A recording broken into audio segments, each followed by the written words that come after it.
भाइ अलिअलि पैसा दिन्न यार पैसा छैन जा पैसा छैन तसो कसले मागेछ भान्नु नि यार मसँग पैसा छैन यार विचार गरेर बोल बुझिस भाइ भेरी 10 बजिसक्यो गाडी नै आउँदैन थियो यार के 10 बजिसक्यो oh my god it's my lunch time man अब माग्नेको लन्च टाइम भाइ ड्राइभर माग्नेको आइफोन गाडी लिएर चाहिँ हेलो बस के को हलो नि 10 बजे मेरो लन्च टाइम हो फोन गर्नु पर्दैन मलाई सरी बस एक्सक्युज मी यो तपाईँ गाडी हो मेरो त घर कसको छ त्यो गाडी तेरो ओनर पर्छ ड्राइभर आएछ बुझिस ए पार्टनर जाऊ जाऊ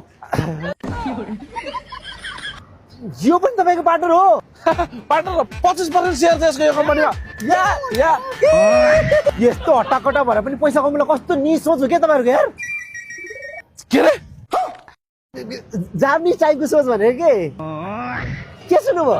निज होइन नि लगानी नगरी पैसा मात्रै कमायो भने जापानिज स्टाइलको सोच भनेको के यसले कति जापानिज भने के कति जापानिज भने म त पागल हुन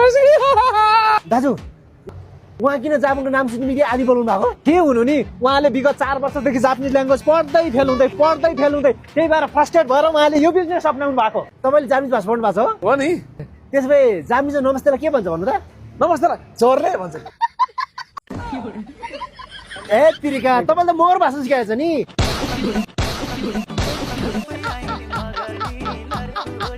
राम्रो जापानिज ल्याङ्ग्वेज सिकाउने ठाउँमा पढेको भए एकचोटि पास भइहाल्थ्यो नि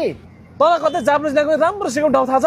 मलाई थाहा छ नि कहाँ यही बानेश्वरमा रहेको सान मरिना एजुकेसन कन्सल्टेन्सीमा जापानिज ल्याङ्ग्वेज एकदमै राम्रोसँग सिकाउनुहुन्छ नि हजुर यदि तपाईहरू पनि राम्रो जापानिज ल्याङ्ग्वेज पढेर जापान जान चाहनुहुन्छ भने बानेश्वरमा रहेको सान मरिना एजुकेसन कन्सल्टेन्सीलाई सम्पर्क गर्नुहोला टिचरहरू पनि जापानबाटै फर्किनु भएका एक्सपिरियन्स हुनुहुन्छ र अबको अपकमिङ इन्टेक भनेको जुलाई र अक्टोबरको लागि छ हाइली एक्सपिरियन्स डकुमेन्ट अफिसरहरू हुनुका साथै 100% भिजा सक्सेस रेट छ टिल नाउ सान मरिनाको नेपालमा हेड अफिस 3 कुने र ब्रान्चहरू न्यू बानेश्वर र दाङ घोराईमा रहेको छ